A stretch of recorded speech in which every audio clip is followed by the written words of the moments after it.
एक नारळ बदलेल तुमचं नशीब, फक्त करा हे काम. कोणतेही काम यशस्वी होईल. श्री स्वामी समर्थ महाराज. भारतीय संस्कृतीमध्ये कोणतेही महत्त्वाचे आपल्या चॅनेलला सबस्क्राईब कर आणि लिही श्री स्वामी समर्थ. आज चांगली बातमी मिळेल. कार्य सुरू करण्यापूर्वी देवाचे स्मरण करणे, ज्येष्ठांचा आशीर्वाद घेणे आणि सकारात्मक भावनेने घराबाहेर पडणे ही अनेक कुटुंबांमध्ये आजही जपली जाणारी परंपरा आहे. अनेक संत, महात्मे आणि आध्यात्मिक परंपरांमध्ये आईवडिलांचा सन्मान, गुरूंचे स्मरण आणि ईश्वरावरील श्रद्धा यांना विशेष महत्त्व दिले गेले आहे. पुढे दिलेल्या गोष्टी या धार्मिक श्रद्धा आणि लोकपरंपरेवर आधारित आहेत. या कृतींमुळे कोणतेही कार्य निश्चितपणे यशस्वी होईल असा कोणताही वैज्ञानिक किंवा कायदेशीर दावा केला जात नाही. जीवनातील यश हे प्रयत्न, योग्य नियोजन, निर्णयक्षमता आणि परिस्थिती यांवरही तितकेच अवलंबून असते. त्यामुळे या गोष्टींकडे श्रद्धा, सकारात्मक विचार आणि मानसिक आधार म्हणून पाहणे अधिक योग्य ठरेल. अनेक आध्यात्मिक परंपरांमध्ये असे सांगितले जाते की दिवसाची सुरुवात कृतज्ञतेच्या भावनेने करावी. विशेषतः आईवडिलांचा सन्मान करणे हे आपल्या संस्कृतीतील महत्त्वाचे मूल्य मानले जाते. ज्यांच्या आयुष्यात आईवडील आहेत त्यांनी घराबाहेर पडण्यापूर्वी त्यांच्या चरणी नम्रपणे वंदन करून आशीर्वाद घ्यावा, अशी अनेक घरांमध्ये परंपरा आहे. आशीर्वाद घेतल्याने मनामध्ये आत्मविश्वास वाढतो, सकारात्मक ऊर्जा मिळते आणि कार्यासाठी शुभ भावना निर्माण होतात, अशी अनेकांची श्रद्धा असते. काही व्यक्तींचे आईवडील या जगात नसतात किंवा ते त्यांच्यापासून दूर राहत असतात. अशा वेळी अनेक जण त्यांच्या छायाचित्रासमोर नमस्कार करून दिवसाची सुरुवात करतात. काही जण मनोमन त्यांचे स्मरण करतात आणि त्यांच्या आशीर्वादाची प्रार्थना करतात. श्रद्धेनुसार कृतज्ञतेची भावना मनाला शांतता देते आणि जीवनाकडे सकारात्मक दृष्टिकोन ठेवण्यास मदत करते. दिवसाची सुरुवात करताना काही क्षण शांत बसून ईश्वराचे किंवा आपल्या श्रद्धास्थानाचे नामस्मरण करणे ही देखील अनेकांची सवय असते. प्रार्थना ही केवळ काही मागण्यासाठी नसून मन स्थिर ठेवण्यासाठी आणि योग्य निर्णय घेण्याची प्रेरणा मिळण्यासाठी केली जाते, असे अनेक आध्यात्मिक मार्गदर्शक सांगतात. आपल्या कार्यामध्ये प्रामाणिकपणा, यश, सद्बुद्धी आणि सर्वांच्या हिताची भावना राहावी अशी प्रार्थना केल्याने मनामध्ये आत्मविश्वास वाढू शकतो. काही लोकपरंपरांमध्ये घराच्या मुख्य उंबरठ्याशी संबंधित काही श्रद्धा सांगितल्या जातात. त्यापैकी एका समजुतीनुसार घराबाहेर पडण्यापूर्वी उंबरठ्याजवळ थोडे मीठ ठेवण्याची पद्धत काही ठिकाणी आढळते. या कृतीमागे विविध धार्मिक आणि लोकविश्वास जोडलेले आहेत. मात्र यामुळे कोणत्याही अडचणी दूर होतात किंवा कार्य निश्चित यशस्वी होते, असा कोणताही पुरावा उपलब्ध नाही. त्यामुळे ही कृती पूर्णपणे श्रद्धेचा भाग म्हणूनच करावी. लोकविश्वासानुसार घरातून एखाद्या महत्त्वाच्या कामासाठी बाहेर पडल्यावर अनावश्यक कारणाशिवाय पुन्हा घरात परत येणे टाळावे, अशी ही एक परंपरा काही ठिकाणी सांगितली जाते. यामागील उद्देश मन विचलित होऊ नये आणि एकाग्रतेने कार्यासाठी पुढे जावे हा असू शकतो.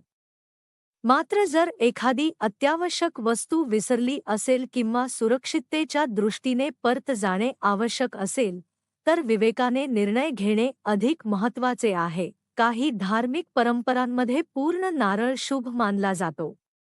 नारळाला मंगल कार्याचे प्रतीक मानले जाते आणि अनेक पूजा, धार्मिक विधी तसेच शुभ प्रसंगी त्याचा वापर केला जातो. काही लोकांच्या श्रद्धेनुसार एखाद्या महत्त्वाच्या कामासाठी जाताना पूजेत वापरलेला नारळ सोबत ठेवण्याची प्रथा आहे. हा नारळ आधी स्वच्छ करून त्यावर हळद आणि कुंकू लावले जाते. ही कृती शुभेच्छा आणि मंगलभाव व्यक्त करण्यासाठी केली जाते. जर एखादी व्यक्ती प्रवासासाठी किंवा महत्त्वाच्या भेटीसाठी बाहेर पडत असेल, तर काही लोक हा नारळ आपल्या वाहनामध्ये किंवा सुरक्षित ठिकाणी ठेवतात. या कृतीमागे श्रद्धा आणि मानसिक आधार याशिवाय दुसरा कोणताही निश्चित उद्देश नसतो. अशा परंपरा विविध भागांमध्ये वेगवेगळ्या प्रकारे पाळल्या जातात. काही लोकविश्वासांनुसार काम पूर्ण झाल्यानंतर किंवा अपेक्षित कार्य यशस्वीरित्या पार पडल्यावर गणेश मंदिरात जाऊन कृतज्ञता व्यक्त केली जाते. अनेक भक्त आपल्या श्रद्धेनुसार नारळ अर्पण करतात किंवा आपल्या इच्छेनुसार दक्षिणा अर्पण करतात. दक्षिणेची रक्कम ही पूर्णपणे स्वेच्छेची बाब आहे. श्रद्धा महत्वाची असून रकमेपेक्षा मनातील भावना अधिक महत्वाची मानली जाते. भगवान गणेश यांना विघ्नहर्ता म्हणून मानले जाते. त्यामुळे कोणतेही शुभ कार्य सुरू करण्यापूर्वी किंवा कार्य पूर्ण झाल्यानंतर त्यांचे स्मरण करण्याची परंपरा आपल्या संस्कृतीमध्ये दीर्घकाळापासून आहे. अनेकांना अशा कृतींमुळे मानसिक समाधान आणि कृतज्ञतेची भावना अनुभवायला मिळते.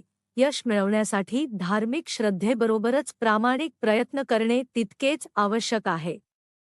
वेळेचे योग्य नियोजन, मेहनत, शिस्त, संयम आणि योग्य निर्णय घेण्याची क्षमता या गोष्टी प्रत्येक क्षेत्रात महत्त्वाच्या असतात. केवळ धार्मिक उपायांवर अवलंबून न राहता आपल्या जबाबदाऱ्या प्रामाणिकपणे पार पाडणेही आवश्यक आहे. आईवडिलांचा आशीर्वाद घेणे म्हणजे केवळ एक धार्मिक कृती नसून त्यांच्या त्यागाची आणि प्रेमाची कदर करणे होय. ज्येष्ठांचा सन्मान, त्यांच्याप्रती कृतज्ञता आणि त्यांचे मार्गदर्शन स्वीकारणे या गोष्टी जीवनात सकारात्मक बदल घडवू शकतात. कुटुंबातील प्रेम, एकता आणि परस्पर विश्वास यामुळे अनेक कठीण प्रसंगांचा सामना अधिक आत्मविश्वासाने करता येतो. जर आईवडील जवळ नसतील तर त्यांची आठवण काढून त्यांच्यासाठी कृतज्ञता व्यक्त करणेही तितकेच महत्त्वाचे मानले जाते. जीवनामध्ये आपल्याला घडविणाऱ्या व्यक्तींचे स्मरण केल्याने मनामध्ये नम्रता आणि सकारात्मकता वाढते. अशा भावना माणसाला योग्य मार्गावर चालण्याची प्रेरणा देतात. दिवसाची सुरुवात शांत मनाने, सकारात्मक विचारांनी आणि प्रामाणिक हेतूने केली तर अनेकदा आत्मविश्वास वाढतो. नामस्मरण, प्रार्थना आणि ज्येष्ठांचा आशीर्वाद या गोष्टी काही व्यक्तींना मानसिक बळ देऊ शकतात. मात्र कोणतेही कार्य यशस्वी होण्यासाठी नियोजन, मेहनत, योग्य कौशल्य आणि सातत्यपूर्ण प्रयत्न यांची जोड असणे आवश्यक आहे.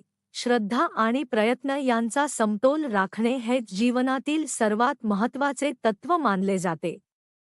प्रार्थना मनाला आधार देऊ शकते, तर कृती जीवनाला दिशा देते. म्हणूनच प्रत्येक कार्याची सुरुवात सकारात्मक विचार, कृतज्ञता, प्रामाणिक प्रयत्न आणि सद्भावनेने करावी. अशा प्रकारे श्रद्धा आणि कर्म यांचा समतोल राखल्यास मनामध्ये समाधान निर्माण होते आणि जीवनातील प्रत्येक आव्हानाचा सामना अधिक धैर्याने करता येतो.